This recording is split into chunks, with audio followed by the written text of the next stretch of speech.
दोस्तों हम लोग पढ़ रहे हैं इतिहास में हम लोग दोस्तों पढ़ रहे हैं मध्यकालीन भारत का इतिहास।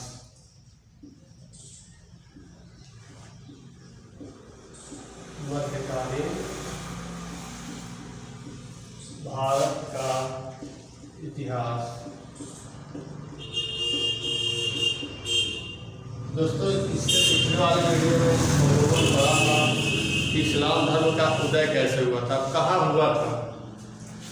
तो हमने देखा था दोस्तों इस्लाम धर्म का उदय सऊदी अरब में हुआ था। कहाँ हुआ था?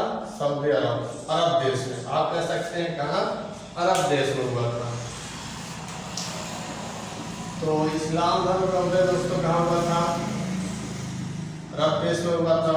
कैसे हुआ था हमने इससे पिछले वाले वीडियो में आपसे चर्चा की थी। दोस्तों आज हम लोग थोड़ा उसको रिवीजन कर लेते हैं, एक बार पिछला प्रैक्टिस कर लेते हैं। तो जैसे कि 570 ईस्वी में 570 ईस्वी में दोस्तों क्या हुआ था? मोहम्मद पैगंबर साहब का जन्म हुआ था। क्या हुआ था? जन्म हुआ था। किनका जन्म हुआ था दोस्तों? तो पैगंबर मोहम्मद साहब का, पैगंबर मोहम्मद साहब का जन्म हुआ था। दोस्तों 570 ईस्वी में किनका जन्म हुआ था? पैगंबर मोहम्मद साहब का हुआ था। कहाँ हुआ था? तो मक्का में हुआ था। कहाँ हुआ था? मक्का में। मक्का कहाँ है दोस्तों? तो सऊदी अरब में। कहाँ है? तो सऊदी अरब में। तो मक्का हुआ था। मक्का कहाँ दोस्तों? सऊदी अरब में है। तो पैगंबर मोहम्मद साहब का जन्म कब हुआ था? तो 570 ईस्वी में हुआ था। दोस्तों इससे क्वेश्चन पूछ लिया जाता है कि पैगंबर मोहम्मद साहब का जन्म कब हुआ था? तो कब हुआ था? 570 ईस्वी में हुआ था। कहाँ हुआ था? तो मक्का में हुआ था। अब आ जाते हैं दोस्तों 570 ईस्वी बाद 610 ईस्वी में क्या हुआ था दोस्तों? 610 ईस्वी में इनको ज्ञान की प्राप्ति हुई थी।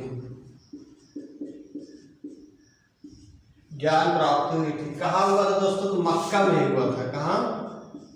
मक्का के किस गुफा में हुआ था? तो हीरा गुफा में।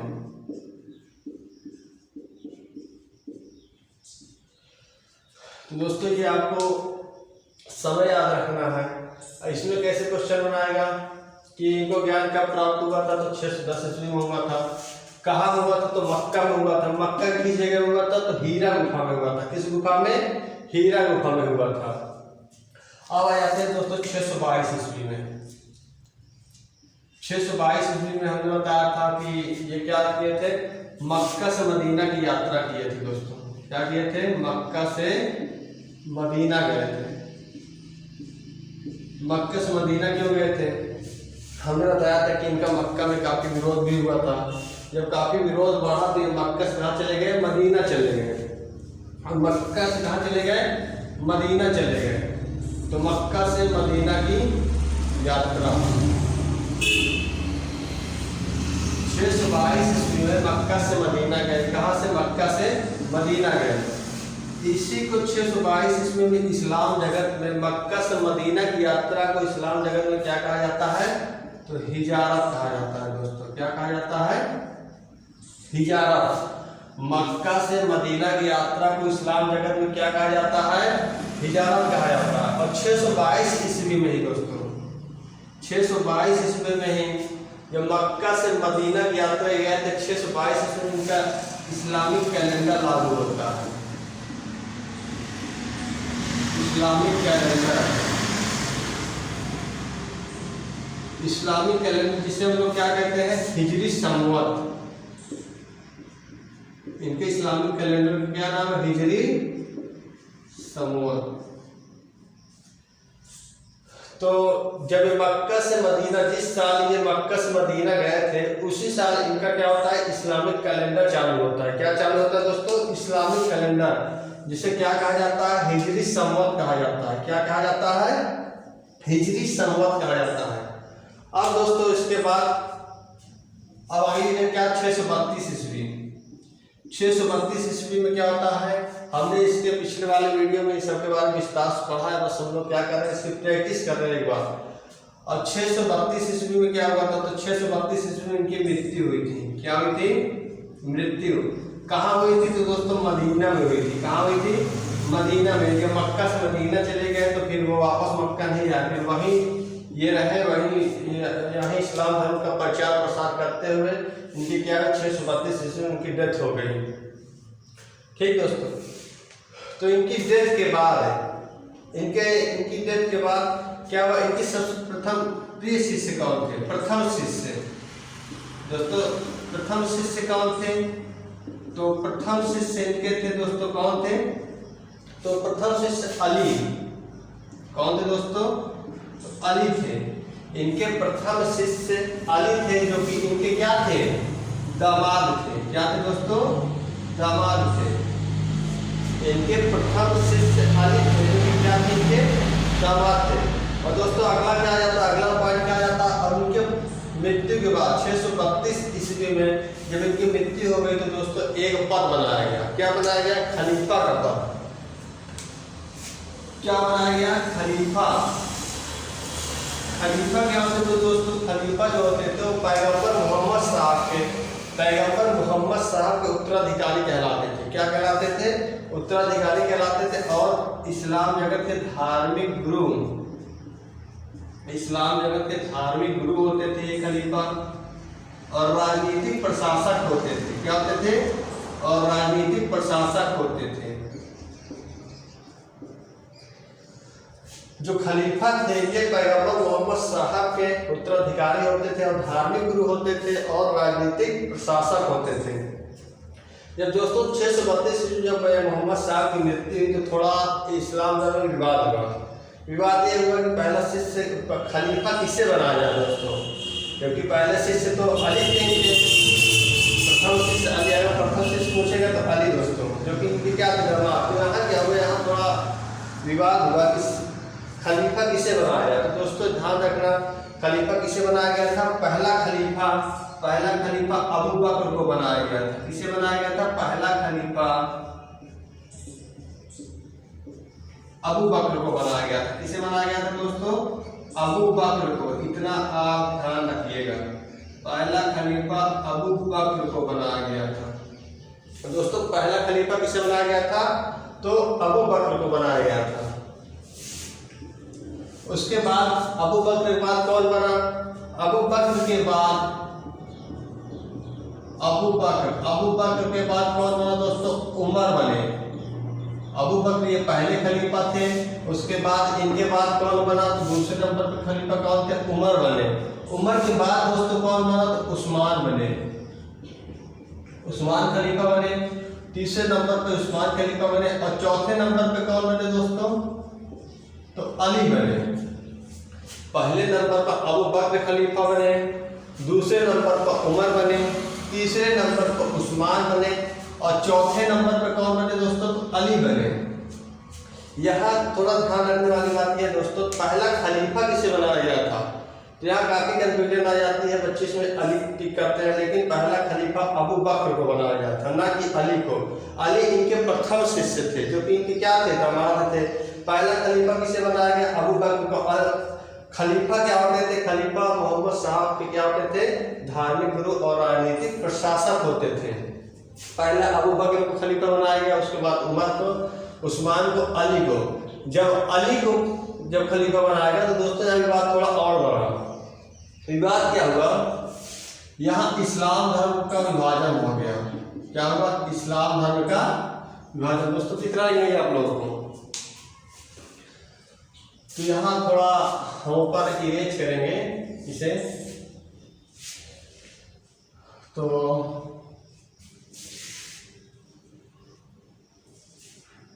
दोस्तों जब खलीफा बने, चौथे नंबर पर बने थे अली। जब अली खलीफा बने तो इस्लाम धर्म का क्या हो गया?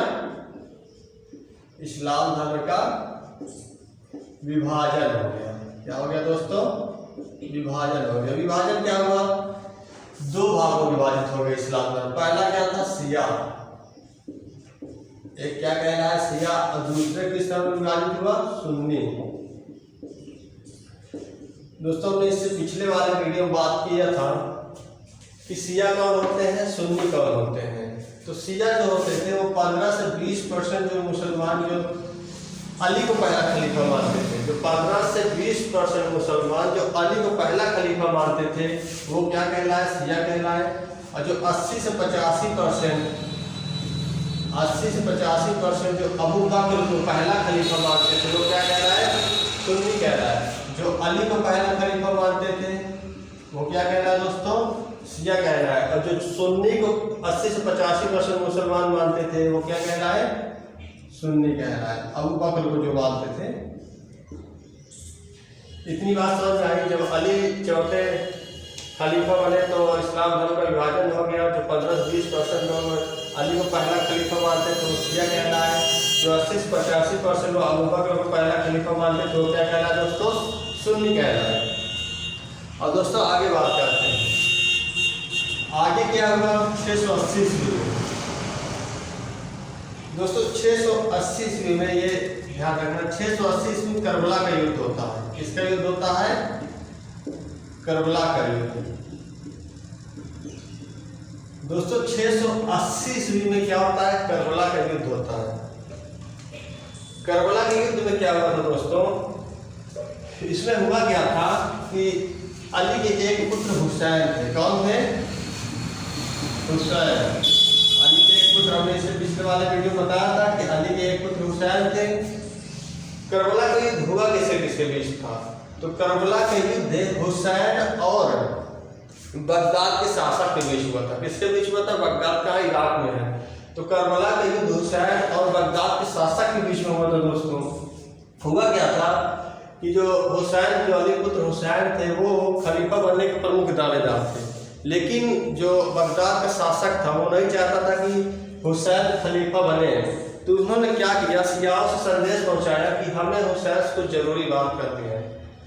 तो फिर शियाओं ने हुसैन को उसका संदेश पहुंचाया कि हुसैन फिर बगदाद गए उनसे मिलने। तो करबला, बगदाद में करबला नामक स्थान पर क्या हुआ, हुसैन और बगदाद के शासक का युद्ध हुआ 680 ईस्वी में। कब, 680 ईस्वी में। इसमें जो बगदाद का शासक था वो विजयी हुआ और हुसैन पराजित हुए। जब हुसैन को पराजित हुए तो उसने क्या किया, बगदाद के शासक ने हुसैन की हत्या कर दी। इससे क्या हुआ, शिया और सुन्नियों में क्या हुआ, गहरी दुश्मनी हो गई। सुन्नी लोग कहते थे कि अगर शियाओं ने हुसैन को वहां न भेजा होता तो शायद हुसैन की हत्या न होती, लेकिन शिया लोग कहते थे कि हमें नहीं पता था कि बगदाद के शासक उनकी हत्या कर देगा। तभी से शिया और सुन्नी में काफी कट्टर दुश्मनी हो गई। अब आगे चलते हैं। तो आप याद रखना है, करबला के युद्ध 680 ईस्वी में हुआ था। इसमें क्या हुई थी, हुसैन की हत्या हुई थी। किसकी हत्या हुई थी, तो दोस्तों हुसैन की हत्या हुई थी। हुसैन की हत्या हुई थी। ये तो हो गया इस्लाम धर्म का उदय। दोस्तों इस्लाम धर्म का उदय कैसे हुआ था, ये तो हो गया अरब देश की बात हो गई। हम लोगों ने अरब देश के बारे में पढ़ा। अब आ जाते हैं भारत में इस्लाम धर्म का प्रचार प्रसार कैसे हुआ, भारत में कैसे इस्लाम धर्म आया। तो दोस्तों हम लोग आगे चलते हैं। तो ये तो बात समझ में आ गई होगी दोस्तों। हमने एक बार इसका रिवीजन कर लिया है, हम लोग इसी तरह रोज रिवीजन करेंगे क्योंकि प्रैक्टिस बहुत जरूरी होती है दोस्तों। अगर प्रैक्टिस नहीं होगी तो फिर याद नहीं होगा।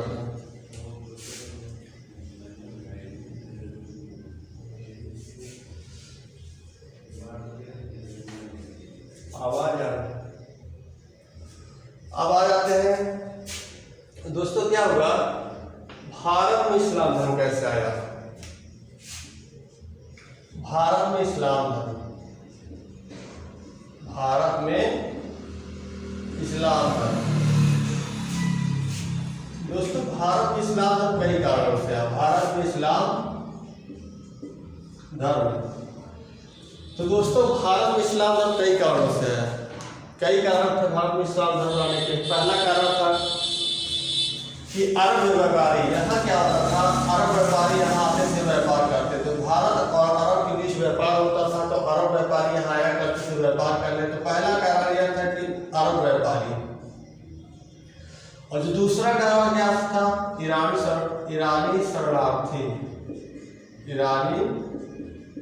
शरणार्थी। और तीसरा कारण क्या था, जो सूफी संत लोग आए। और चौथा कारण था मोहम्मद बिन कासिम का आक्रमण। दोस्तों ये ध्यान रखना है, तो आपने सुना नहीं होगा, मोहम्मद बिन कासिम का आक्रमण। दोस्तों हुआ यूँ कि इससे पहले भी हमारे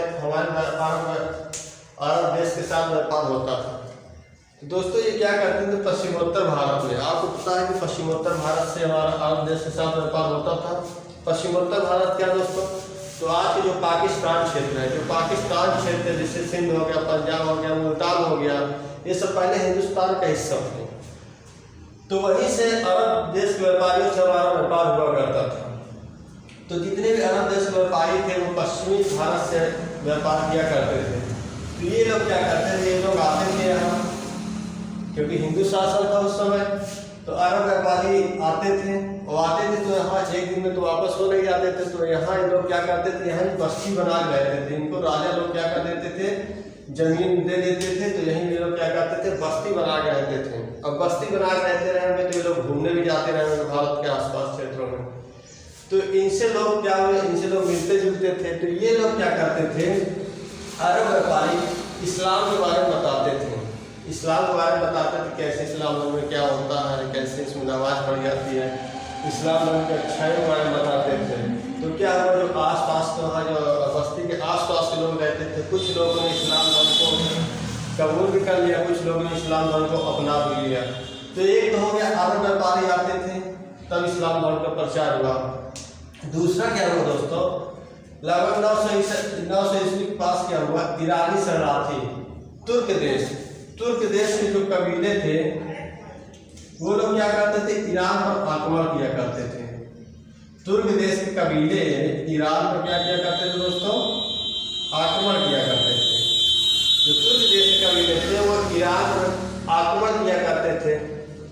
तो क्या होता था, तो ये जो ईरानी थे, ईरानी क्या करते थे, अपनी जान बचा कर ये क्या करते थे, भारत की तरफ आया करते थे और भारत में ही रहने लगते थे, भारत के पश्चिमी क्षेत्र में। यहाँ की राजा जितने भी राजा रहते थे, पहले राजा चौहान, इन सब की क्या होते थे, इन सभी के सेना में लोग शामिल हो जाते थे, वहीं अपना सैनिक बन के रहते थे। कुछ लोग अपना खेती होती करके रहते थे। तो ईरानी शरणार्थी भी मुस्लिम होते थे, तो इनसे भी भारत में क्या हुआ, इस्लाम धर्म का प्रचार प्रसार हुआ।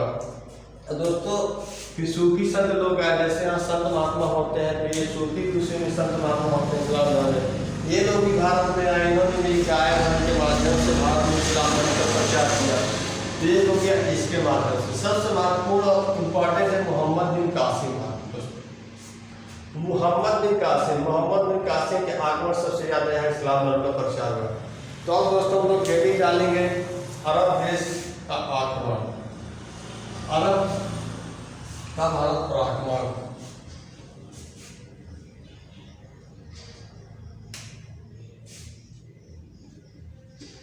भारत पर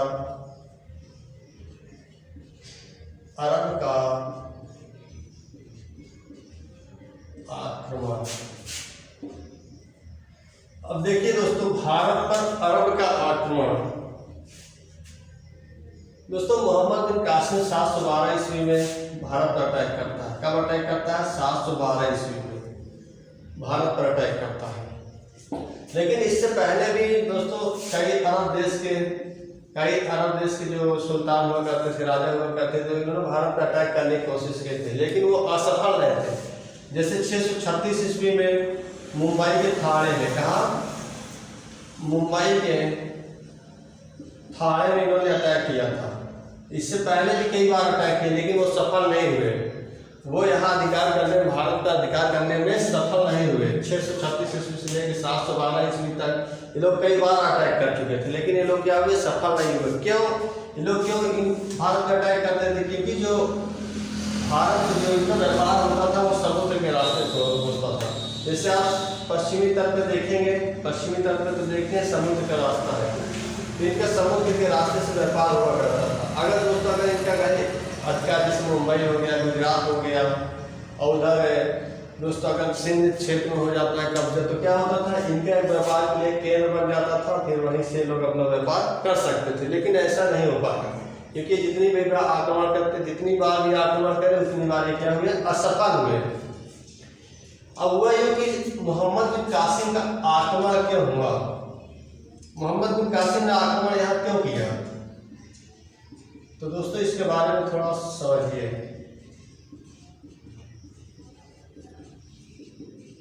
क्यों आक्रमण किया मोहम्मद बिन कासिम, उस समय भारत की स्थिति क्या थी और अरब देश की स्थिति क्या थी। तो उस समय सबसे पहले बात करते हैं अरब देश की स्थिति क्या थी उस समय जब मोहम्मद बिन कासिम अटैक करता है।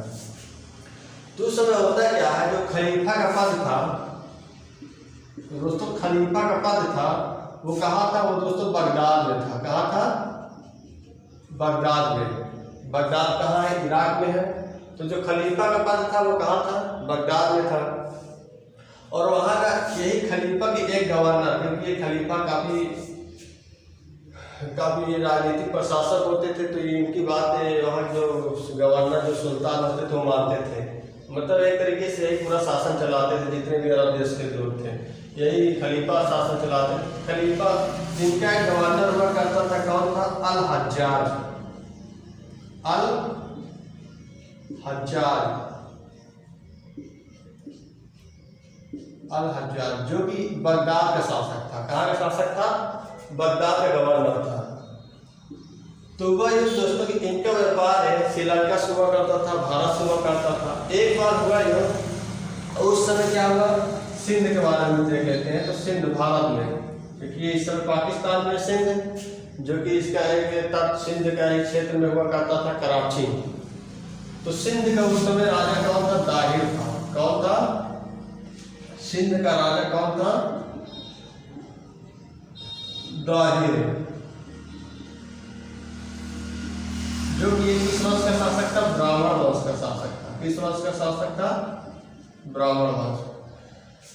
तो इतिहासकारों का कहना है कि दाहिर जो था वो एक अयोग्य शासक था। दाहिर जो है ये एक अयोग्य शासक था। इसी का फायदा उठाकर जो इसके सेना के अधिकारी हुआ करते थे वो काफी लूटपाट मचाया करते थे।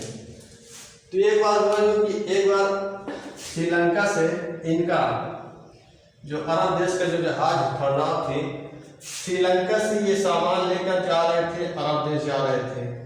तो सिंध में ही कराची पड़ता है, कराची एक समुद्री तट है।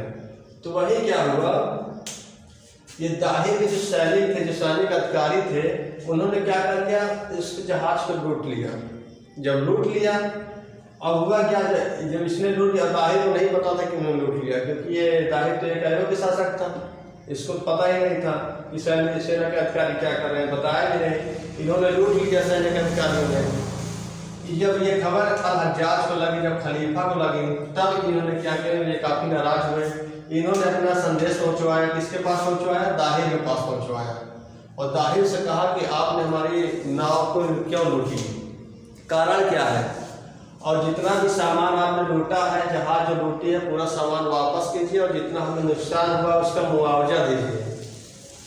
तो दाहिर क्या किया, दाहिर ने इसे साफ मना कर दिया। दाहिर ने कहा कि हमने कोई जहाज आपकी नहीं लूटी है, कोई मुआवजा नहीं देंगे। अब क्या हुआ, जो यहाँ खलीफा थे वो जो खलीफा थे, जो वहाँ का गवर्नर था अल हज्जाज, ये काफी इससे नाराज हो गए। तो इन्होंने क्या किया, दाहिर को दंड देने के लिए अपने दो सैनिकों को, अपने दो सेनापतियों को भेजा। किनको किनको भेजा दोस्तों, अपने दो सेनापतियों को। एक उबैदुल्लाह, कौन थे, उबैदुल्लाह और बुदैल।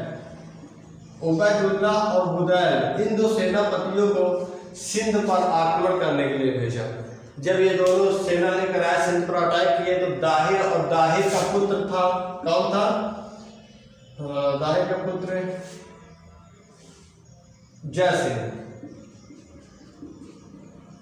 जय सिंह दोस्तों, दाहिर और दाहिर का पुत्र जय सिंह ने इनका मुकाबला किया। इन दोनों के बीच युद्ध हुआ। युद्ध में क्या हुआ, इन दोनों ने क्या किया, दाहिर और जय सिंह ने क्या किया, उबैदुल्लाह और बुदैल को मौत के घाट उतार दिया, मतलब इनको मार डाला।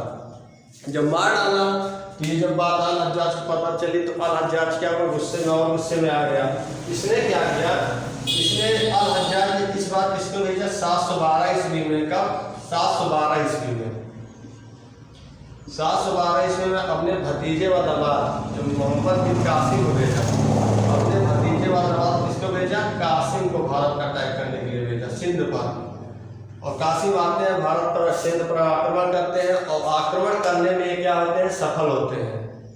मोहम्मद बिन कासिम क्या होता है? आक्रमण करता है, आक्रमण करने में सफल होता है और सिंध पर मोहम्मद बिन कासिम का क्या हो जाता है? अधिकार हो जाता है। जब मोहम्मद बिन कासिम का सिंध पर अधिकार हो जाता है तो दोस्तों क्या होता है? सिंध पर अधिकार हो जाएगा तो उसने क्या किया? दाहिर को युद्ध में पराजित करके दाहिर की हत्या कर देता है। तो ये थी इसकी पूरी कहानी दोस्तों, हमने इसको बताई। इसको क्यों बताई? क्योंकि आपको समझ में आए। अब दोस्तों आइए चलते, इससे क्या क्या क्वेश्चन पूछे जाते हैं। अब मोहम्मद बिन कासिम का वहाँ अधिकार हो गया तो अब इस यहाँ से अब क्या हुआ दोस्तों? अब यहाँ से मुस्लिम अटैकर क्या हुआ? रास्ता खुल गया, इस्लाम धर्म का रास्ता एकदम खुल गया। इससे भारत में इस्लाम धर्म का प्रचार प्रसार करने में आसानी हुई, अधिकार करने में आसानी हुई। अब आ जाते हैं मोहम्मद बिन कासिम यहाँ क्या क्या लेकर आए, इससे क्या क्या क्वेश्चन पूछे जाते हैं, तो वो हम लोग लिखते हैं। तो पहला क्वेश्चन क्या है दोस्तों? पहला पॉइंट इसमें लिखिए।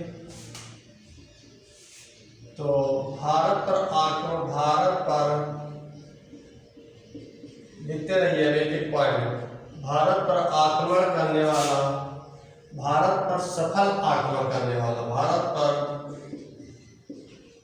सफल आक्रमण करने वाला पहला मुसलमान, आक्रमण करने वाला पहला मुस्लिम, आक्रमण करने वाला पहला मुस्लिम।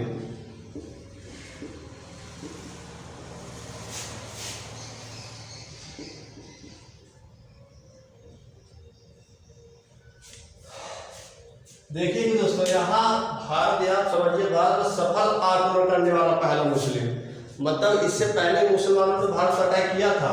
जैसे हमने बताया था कि मुंबई के थाने में इन्होंने अटैक किया था 636 ईस्वी में, लेकिन वो सफल नहीं हो पाया। तो उसके बाद भी कई आक्रमण किए गए भारत पर अरब देश के मुसलमानों द्वारा, लेकिन वो सफल नहीं हो पाए।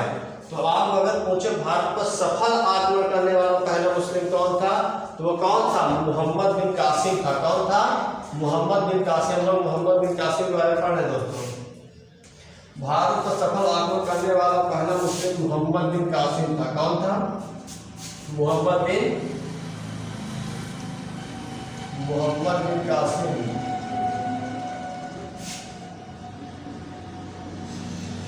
अब आया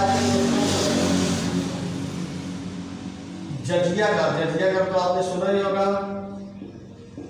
जजिया कर लगाने वाला पहला शासक, जजिया कर लगाने वाला, जजिया कर लगाने वाला पहला शासक, पहला शासक दोस्तों हुआ यूं कि जजिया कर होता क्या है? जजिया कर देखिए दोस्तों, इसमें क्या था? जब मोहम्मद बिन कासिम का सिंध पर अधिकार हो गया तो मोहम्मद बिन कासिम ने कहा कि अब अधिकार हमारा सिंध पर है। इसने क्या किया कि जितने मुसलमान थे, मुसलमानों को छोड़कर जो भी जातियां रहती थी भारत में, उससे इसने कहा, मोहम्मद बिन कासिम ने, इसने कहा कि अगर आपको हमसे सुरक्षा चाहिए या विदेश से कोई भी आक्रमण करने सुरक्षा चाहिए, अगर आपको सुरक्षित रहना है तो आपको क्या देना होगा? जजिया कर देना होगा। क्या देना होगा आपको? जजिया कर देना होगा। अगर आपको सिंध में अगर सुरक्षा चाहिए तो आपको जजिया कर देना होगा। ध्यान रखें दोस्तों, जजिया कर सिर्फ हिंदू देते थे, हिंदू सिख ईसाई ये सब देते थे, मुसलमान इसमें नहीं देते थे, मुसलमानों को छूट थी। तो इसमें कौन जजिया का लगाने वाला पहला शासक, ये इंपॉर्टेंट दोस्तों कि जजिया का लगाने वाला पहला शासक कौन था?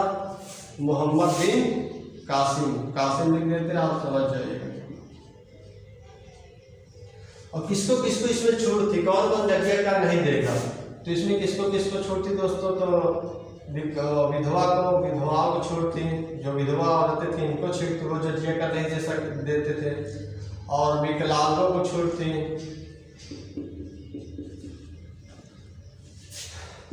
विकलांगों को छूट थी। और दोस्तों किनको छूट थी? ब्राह्मणों को छूट थी। ये ध्यान रखना, ब्राह्मणों को छूट थी। तो ये लोग क्या करते थे? ये लोग जजिया कर नहीं देते थे। मुसलमान छूटे ही थे, लेकिन हिंदुओं को किसको किसको छूट थी? तो जजिया कर विधवा, विकलांगों, ब्राह्मणों को नहीं देना पड़ता था, इनको छूट थी। अब आ जाते दोस्तों उन्होंने क्या किया, जजिया का लगा। और इसके बाद ये लोग क्या करते हैं, खजूर की खेती, खजूर की खेती और ऊंट पालन की शुरुआत भारत में किया। ऊंट पालन की शुरुआत इन्होंने क्या किया, खजूर की खेती और ऊंट पालन की शुरुआत सबसे पहले किसने किया, मोहम्मद बिन कासिम के आक्रमण के समय से शुरू होता है। तो अरबी लोग क्या क्या लेके आए, खजूर की खेती और ऊंट पालन की शुरुआत, ये हो गया। ये लोग अरबी घोड़े लेकर आए अपने साथ, तो अरबी घोड़े तभी पाले जाने लगे और अरबी घोड़े लेकर आए अपने साथ। और दोस्तों मानसून शब्द, ये सब क्वेश्चन पूछे जाते हैं। मानसून शब्द लेकर आए, मानसून शब्द अरबी लेकर आए।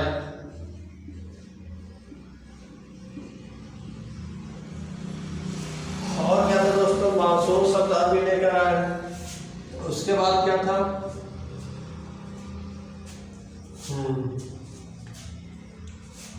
और जो आपका एटलस होता है, मानचित्रावली,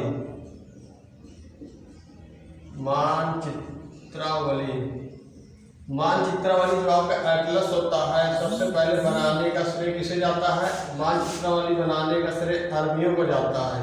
सबसे पहले जो मैप बनाते थे, जो मानचित्र एटलस बनाते थे, तो मानचित्रावली बनाने का श्रेय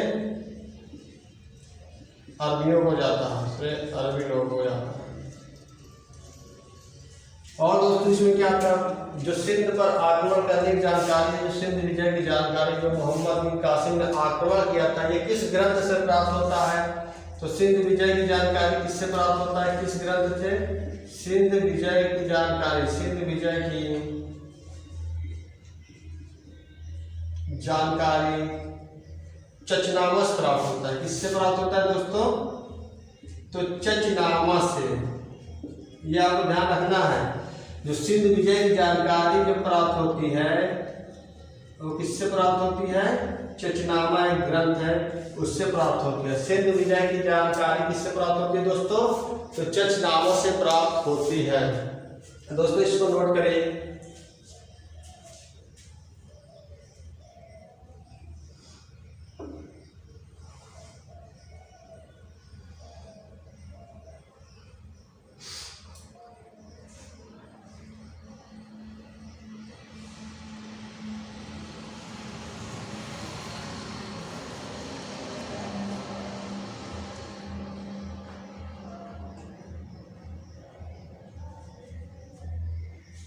दोस्तों इसे नोट कर लिए। अब देखिए अगला पॉइंट, अगला पॉइंट क्या लिखना है आपको, स्वर्ण सिक्के चलवाए। इसने क्या चलवाए दोस्तों, स्वर्ण सिक्के।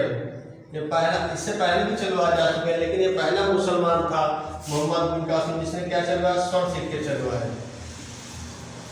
स्वर्ण सिक्के चलवाए, जिसे क्या कहा जाता था दोस्तों, दिरहम कहा जाता था। क्या कहा जाता था, दिरहम। तो आपसे ये भी पूछ सकता है दिरहम सिक्के किसने चलवाए, तो किसने चलवाए थे, तो मोहम्मद बिन कासिम ने चलवाए थे। और दोस्तों देखिए यहाँ जजिया कर कितना देना होता था, तो अपनी सालाना उपार्जित आय का 1/2 से 2/3 भाग तक ये देना होता था जजिया का। तो स्वर्ण सिक्के किसने चलवाए, स्वर्ण सिक्के चलवाए जिसे दिरहम कहा जाता था, किसने चलवाया था, तो मोहम्मद बिन कासिम ने। और इसने, और देखिए दोस्तों अगला पॉइंट क्या है, अरब आक्रमणकारी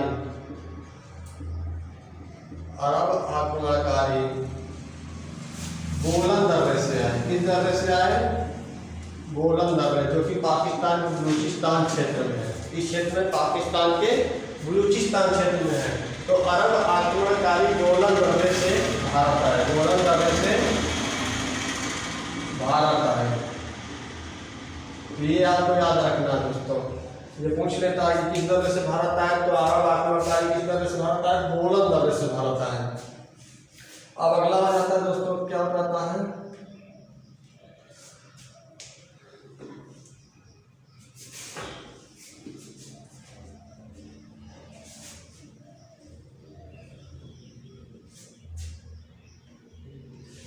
अरब आक्रमणकारी गोलन नगर से भारत आए।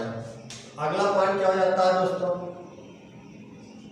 दो भारतीय पुस्तकों का, ध्यान रखें, दो भारतीय पुस्तकों का अरबी में अनुवाद करवाया। किसमें अनुवाद करवाया दोस्तों, दो भारतीय पुस्तकों का अरबी में अनुवाद कराया, अरबी में अनुवाद कराया। ध्यान से देखिए दोस्तों, कितने पुस्तकों का, तो मोहम्मद बिन कासिम ने इन दो पुस्तकों, दो भारतीय पुस्तकों का अरबी में अनुवाद कराया। कौन कौन सी वो दो पुस्तक थी, तो पहली पुस्तक चरक संहिता, पहली पुस्तक क्या थी,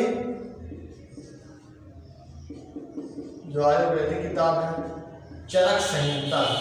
चरक संहिता के लेखक कौन थे दोस्तों, तो चरक संहिता के लेखक जो थे, जो चरक संहिता के लेखक कौन थे, तो चरक ही थे। कौन थे, चरक थे। तो चरक संहिता के लेखक कौन थे, तो चरक थे। और दूसरी किताब कौन सी थी दोस्तों, तो पंचतंत्र थी। कौन सी थी, पंचतंत्र।